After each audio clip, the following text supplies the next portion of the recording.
Pornography যারা দেখেছে দুনিয়ার বুকে, মেয়েদের উলঙ্গ দৃশ্য মোবাইলের ভেতরে আছে না নাই? যুবক ছেলেরা সাবধান, জাহান্নামের খুন্তি দিয়ে চোখের ভেতরে ঢুকানো হবে। যাদের মোবাইলে, স্মার্টফোনের ভেতরে যাদের এই অশ্লীল দৃশ্য, blue film, pornography, naked cinema আছে, সব ডিলিট করে দাও। যারা এই অশ্লীল নাচ গান দেখবে, জাহান্নামের বড় বড় লোহার খুন্তি দিয়ে চোখের এই দিক দিয়ে ঢুকিয়ে ওই দিকে বের করা হবে। যারা দুনিয়ার বুকে সুপ্রিম কোর্টের মধ্যে যে মিথ্যা সাক্ষী দিত, এরকম আছে না নাই? জাহান্নামের কেচি দিয়ে জিহ্বাটারে আর ঠোঁট গুলারে কাটা হবে, আবার ঠোঁট অটোমেটিক লেগে যাবে, আবার কাটা হবে। দুনিয়ার বুকে অন্যের জমি মেরে যারা খেয়েছে, জাহান্নামের পুরো 7 জমিনের ওজন তার ঘাড়ের উপরে চাপিয়ে দিবে কে?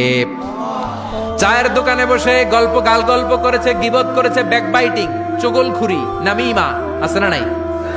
ওর বাড়ির কি সমস্যা, ওই মাইয়া পলায় গেছে, ওই পোলায় গাঞ্জা খাইছে, তো আমনের কি হয়েছে? আমনের বাড়ির কি অবস্থা ওইটা কোন? এরকম ডাকাইতে আছে না নাই? এর কথা ওর কানে লাগায়, ওর কথা এর কানে লাগিয়ে সমাজের সম্প্রীতি আর শান্তি নষ্ট করে, এরকম ডাকাইত আছে না নাই? এদের নখগুলো রব্বুল আলামিন মিন নুহাস, তামার, ধারালো তামার নখ বানিয়ে দিবে। নিজের নখ দিয়ে নিজের গালের গোশতগুলো খামছে খাবে।